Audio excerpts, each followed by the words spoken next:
kita akan berdiskusi dengan Bapak Dr. Muhammad Syifa Amin. Assalamualaikum Pak Dr. Muhammad Syifa Amin. Assalamualaikum Pak Dr. Syifa.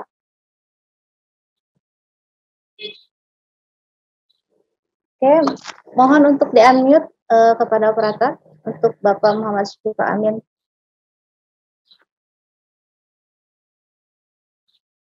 Oke, belum masuk ya Pak, sebentar Pak. Oke, sudah. Waalaikumsalam warahmatullahi wabarakatuh. Oke, mungkin sebelum kita mulai, izinkan saya membacakan CV untuk Bapak Dr. Muhammad Syifa Amin. Jadi, beliau adalah pendiri Wonder Home Library dan dosen di Fakultas Agama Islam Universitas Muhammadiyah Yogyakarta. Menyelesaikan studi doktoralnya di Department of Religious Studies, Indiana University, Bloomington, USA pada tahun 2016. Studi sarjananya diselesaikan di Bahasa dan Sastra Arab UIN Syarif Hidayatullah di Jakarta tahun 2001. Jadi beliau sebelum kuliah merupakan santri di pesantren Al-Islahiyah Kediri dan Al-Kamal Blitar serta program MAPK Madrasah Aliyah program khusus di Jember. Beliau telah menulis dan mempublikasikan beberapa artikel yang terbitkan di jurnal nasional maupun internasional. Sudah sangat banyak ya, kemarin juga saya sudah cek di Google Scholar, alhamdulillah kontribusinya sangat baik sekali untuk Indonesia ini. Oke, kita tanpa memperpanjang waktu, kami persilakan kepada Bapak Dr. Muhammad Syifa Amin untuk menyampaikan pemaparannya.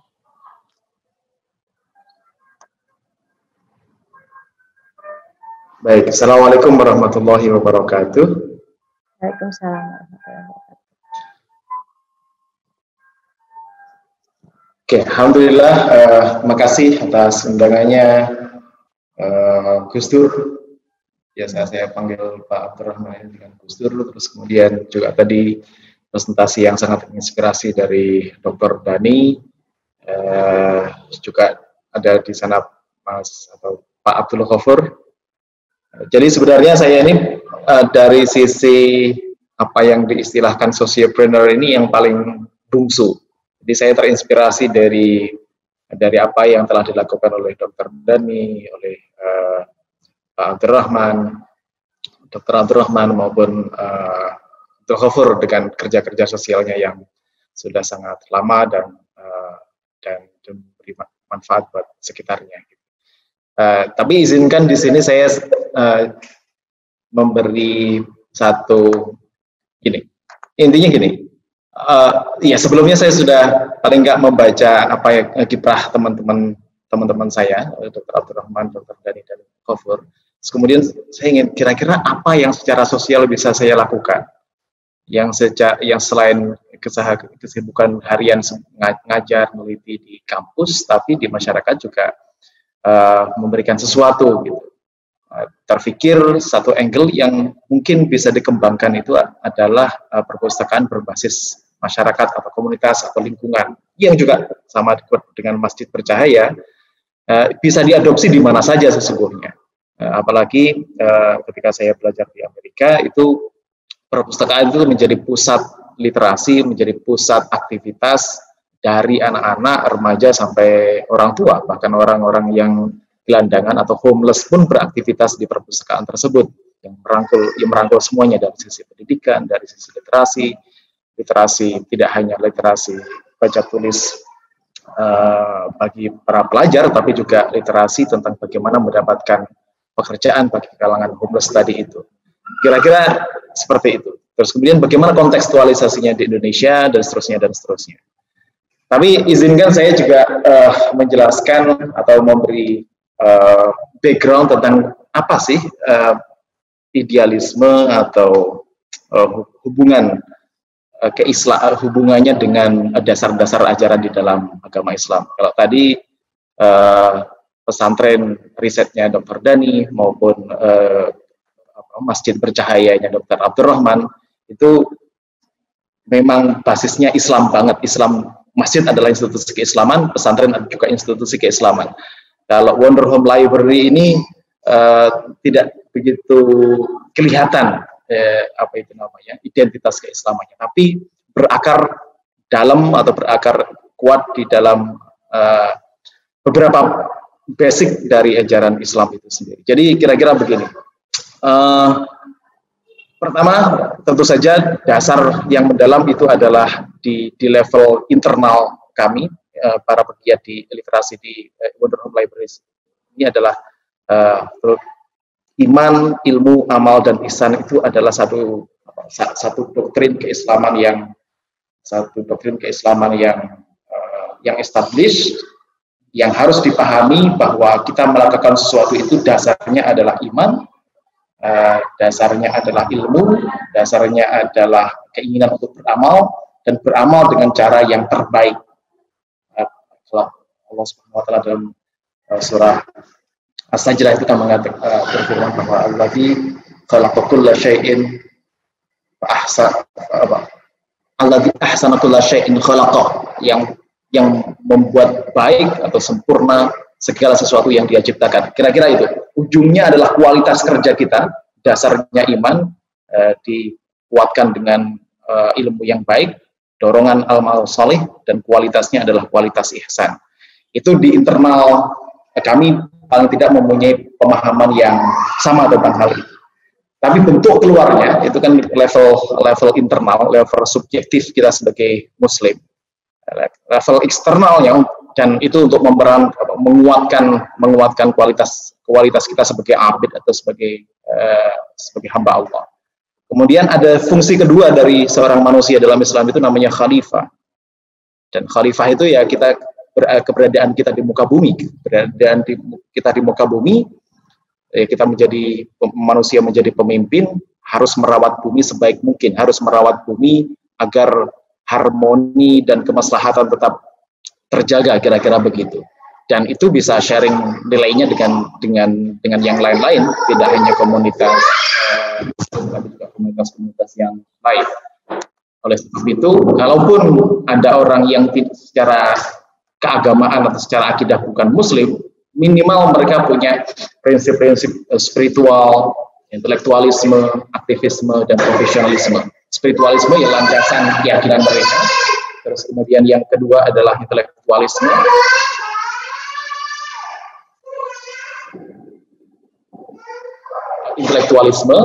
Dan intelektualisme itu ya keinginan untuk terus-terus memperbarui intelektualitas pribadi.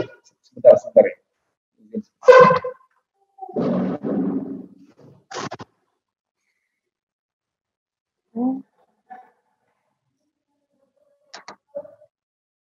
Oke, mungkin sambil nunggu saya sapa dulu, ada beberapa peserta ini dari luar kota ya, dari Banjar, Uin. Selamat datang. Ya, maaf ada anak terkunci di sini. Oke, jadi intelektualisme itu ya intelektualisme keinginan kita untuk terus membaca, untuk menajamkan pikiran kita dan seterusnya. Kan kalau dalam surat Al-Baqarah disebutkan ketika Nabi Adam itu diperintahkan untuk menjadi khalifah, bekal pertamanya adalah allama Adam al-asma'a kullaha. Allah memberi ta'lim, memberi ilmu kepada Adam tentang nama-nama semuanya, kira-kira begitu. Tapi ilmu dan dasar spiritual saja nggak cukup, perlu aktivisme. Aktivisme itu adalah, kira-kira saya terjemahkannya begini, melakukan sesuatu tidak hanya berdasarkan apa yang diwajibkan kepada kita. Aktivisme itu mempersyaratkan adanya bahwa ya seperti saya misalnya seorang dosen, bukan hanya meneliti, mengabdi dan mengajar di kampus, tapi juga mesti punya peran-peran kemasyarakatan. Mahasiswa tidak hanya kuliah di bangku kuliah atau mengerjakan soal-soal, mengerjakan tugas-tugas kuliah, tapi juga mesti punya peran-peran leadership atau mengasah kemampuannya bermasyarakat dan seterusnya. Kira-kira itu. Jadi tatawwu atau nawafil, hal-hal yang dikerjakan karena dorongan moral, karena keinginan sosial, karena idealismenya, kira-kira begitu. Tapi semuanya harus dikerjakan secara profesional, secara ihsan tadi itu, secara yang baik. Hasilnya apa? Kalau kita menjadi peran-peran kekhalifahan kita bisa dimunculkan dari situ. Spiritualisme itu buahnya salah satunya adalah inspirasi, memberi inspirasi kepada orang lain, seperti tadi yang juga dilakukan atau peran-peran yang dilakukan oleh Dr. Dhani dan Abdurrahman itu punya akar spiritualitas atau iman yang kuat, buahnya adalah memberi inspirasi kepada orang lain. Ilmu punya buahnya literasi tidak hanya di bidang pendidikan atau kemampuan baca tulis masyarakat, tapi juga literasi dalam skala yang sangat luas, bisa literasi digital, bisa literasi entrepreneur, bisa literasi keuangan, literasi pengelolaan masjid dan segala macam, karena itu butuh ada ilmunya. Dan dan buah dari amal itu adalah care kita kepada lingkungan, peduli kita terhadap lingkungan, terhadap sekitar, terhadap nasib, kalaupun tidak bangsa dan peradaban dalam pengertian yang sangat luas, minimal dari lingkungan terdekat kita, keluarga kita, masyarakat kita, di lingkungan perumahan kita, dan seterusnya. Tapi kadang inspirasi, literasi, kepedulian tadi itu kalau dilakukan business as usual, kita menyelesaikan persoalan kekinian dengan cara yang konvensional, cara-cara yang terdahulu, cara-cara yang sudah dilakukan, kadang mentok karena masalah zaman, masalah masyarakat terus berkembang, terus secara sangat kompleks, ya, berkembang dan tambah bermacam-macam sebab maupun lingkungan yang menyebabkan persoalan tersebut. Oleh sebab itu dibutuhkan juga pemikiran-pemikiran yang inovatif, pemikiran-pemikiran yang out of the box. Seperti tadi misalnya, itu juga nggak terpikir di pikiran saya bagaimana kita berbisnis tanpa modal misalnya tadi. Nah itu pikiran-pikiran yang semacam itu adalah buah dari kerja yang ihsan, kerja yang profesional, kerja yang out of the box, yang lahir dari yang lahir dari fondasi keimanan yang kuat, dari tiang-tiang ilmu yang mumpuni, dan buahnya adalah yang terakhir, kalau kita dapat memfungsikan peran kita sebagai khalifah dengan baik, yang akan dihasilkan adalah salah satunya wa ma arsalnaka illa rahmatan lil alamin. Kita memberi rahmah, mengalirkan rahmat Allah kepada sesama kita, atau khairan nasi anfa'uhum linnas, memberi manfaat. Buahnya itu. Jadi yang bisa dirasakan oleh masyarakat itu, meskipun mereka barangkali tidak punya ilmu tentang apa itu iman, apa itu Islam, apa iman Islam dan segala macam, minimal mereka bisa merasakan manfaatnya, siapapun itu. Dan itulah Islam dalam konteks yang lebih komprehensif, yang luas, Islam yang tidak hanya pada tataran mahdoh, tapi juga sebagai khalifah di bumi, tapi juga menebar rahmat. Nah, idealismenya atau cita-cita kami untuk membuat Wonder Home Library itu sebagai buah dari bangunan itu tadi. Jadi memberi manfaat melalui Wonder Home Library. Apakah yang ada di dalam Wonder Home Library? Ya, satu ya perpustakaan komunitas. Di situ kita juga terinspirasi Dr. Abdurrahman bikin Hamasah Library Resto, ada kafenya juga. Kita bikin podcast secara reguler minimal seminggu sekali. Kemudian ada Wonder Home Peduli. Wonder Home Peduli kita juga berbagi sembako dengan masyarakat sekitar dan komunitas literasi. Kira-kira begini Wonder Home Library itu. Jadi ini adalah perpustakaan komunitas yang berbasis masyarakat. Diidealkan kita ingin membuat sebuah perpustakaan berbasis komunitas ini seperti beberapa perpustakaan yang pernah saya kunjungi di Amerika, perpustakaan kota kecil tapi sangat hidup perpustakaannya. Saya bayangkan apalagi di masa pandemi semacam ini, ketika masyarakat atau anak-anak sekolah nggak bisa sekolah ke sekolahnya, ke gedung sekolahnya, berkumpul secara luas, mereka punya tempat-tempat kecil atau bilik-bilik kecil di perpustakaan itu, belajar di situ. Kita mendatangkan tutor-tutor atau kita istilahkan volunteer untuk bisa mendampingi belajarnya anak-anak ketika belajar di perpustakaan kami. Kira-kira begitu untuk sementara di masa-masa pandemi ini. Jadi, dan itu yang dapat membekali kapasitas, kompetensi mereka untuk minimal satu, bertahan di masa pandemi semacam ini untuk tetap bisa belajar. Kedua, membekali diri untuk dapat berkompetisi di masa-masa yang akan datang, yang tentu saja masalahnya akan sangat kompleks, masalahnya akan makin pelik, dan kalau mereka tidak punya literasi yang cukup, mereka bisa tersesat di arus informasi di masalah-masalah yang di luar kemampuan mereka untuk menangani. Visinya ini mewujudkan masyarakat Indonesia yang mempunyai kesiapan dan kemampuan untuk berkontribusi secara positif skala lokal, nasional maupun global,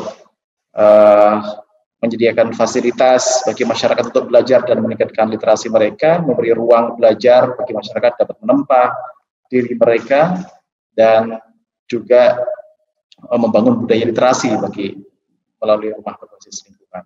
Tujuannya kira-kira ini, nanti bisa dibaca sendiri. Jadi ya membudayakan, memasyarakat budaya literasi.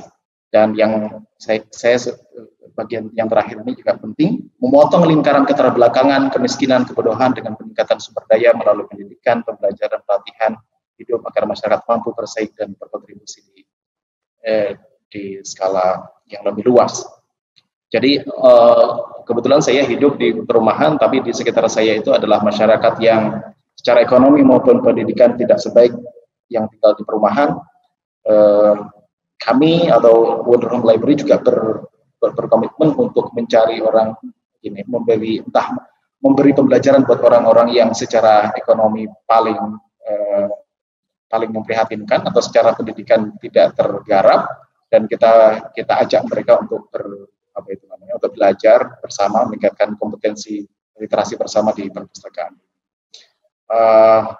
Filosofinya tadi, literasi, inspirasi, peduli, dan inovasi. Beberapa inspirasi yang ingin kita tampilkan. Kemarin kita setelah melakukan training bagi volunteers mau berjalan, tapi kemudian terkendala dengan COVID, kita alihkan kegiatan-kegiatan kita berbasis digital. Salah satunya adalah podcast semacam ini, inspirasi dari beberapa tokoh kita undang dan kita gali informasinya, kita gali riwayat hidupnya, apa kira-kira yang membuat mereka sukses sampai sekarang ini. Salah satunya kemarin kita mengundang sekretaris asosiasi Asprof PSSI yang pernah juga menjadi wasit nasional. Literasi dalam pengertian yang lebih luas, pustaka dan budaya, terus kemudian literasi keluarga, family dan parenting, lingkungan, kemarin sedekah sampah yang sudah berjalan selama ini, literasi digital. Kita juga buat beberapa kelas kecil tentang bagaimana membuat konten di YouTube, tentang bagaimana digital marketing dan segala macam, literasi kewirausahaan. Jadi kafe yang sedang kita buat atau sedang berjalan sekarang ini tidak hanya kafe yang menjual makanan dan minuman ringan dan tempat anak-anak muda berdiskusi, tapi juga menjadi semacam co-working space yang anak-anak atau anak-anak muda, remaja itu bisa berdiskusi tentang proyek tertentu, membuat proyek yang proyek kelas, proyek bisnis, proyek apa saja di situ yang kita fasilitasi di Wonder Cafe. Termasuk salah satunya adalah proyek-proyek yang sifatnya entrepreneurship. Kemudian Wonder Home Peduli, kita kemarin yang sebagaimana tadi disebutkan, kepedulian itu adalah salah satu buah dari amal soleh dan itu adalah salah satu filosofi dari Wonder Home Library. Dan yang ketiga, kita memang produk inovasinya belum kelihatan karena kita memang masih merintis sangat awal, tapi kita juga punya aspirasi untuk membuat teknologi sederhana, Wonder Tech namanya nanti, teknologi sederhana yang mudah-mudahan juga menjadi solusi bagi persoalan harian. Yang sedang kita kembangkan sekarang adalah misalnya membuat termogan yang biasanya untuk ngecek suhu tubuh itu dengan cara otomatis dengan sensor sehingga nanti kelihatan di layar tanpa harus dipegang manusia, dan kita begitu tak ketahuan suhunya di atas 38 maka tidak diperbolehkan untuk masuk library, dan mungkin juga akan kita sumbangkan kepada masjid, dan masjid pun tanpa harus meng-hire orang atau ada marbot yang memegang termogan itu, orang yang masuk masjid ketahuan berapa suhunya dan bisa menahan diri kalau misalnya suhunya sangat tinggi gitu kira-kira. Itu kira-kira apa yang bisa saya share tentang Wonder Home Library. Yang jelas ini masih dalam tahap yang sangat awal mula, yang hasil saya juga terinspirasi dari teman-teman seperti Dr. Dani. Saya juga pernah konsultasi bagaimana tentang konsep pesantren riset itu, Dr. Abdul Rahman juga, dan juga Pak Mas Khofur di Depok yang sering sharing tentang kegiatan-kegiatan di komunitas RT-nya. Demikian Mbak, terima kasih atas kesempatannya dan mudah-mudahan sedikit banyak bermanfaat. Jazakumullah khairan, jazakumullah ahsanal jaza. Kita tunggu nanti di sesi tanya jawab apabila ada pertanyaan. Kurang lebihnya mohon maaf. Bila taufiq hidayah. Assalamualaikum warahmatullahi wabarakatuh. Assalamualaikum warahmatullahi wabarakatuh. Terima kasih kepada Bapak Dr. Muhammad Syifa. Ya, sangat menginspirasi ya. Jadi konsep home itu dapat ya dari mulai kafe. Jadi literasi itu bukan hanya membaca, tapi kita belajar untuk bagaimana berinteraksi sosial, bagaimana membuat sebuah bisnis, seperti itu. Terus artinya kita membuat seolah-olah, kalau saya melihatnya seperti benar-benar di home gitu ya, di rumah sendiri, tapi bisa bermanfaat untuk banyak orang.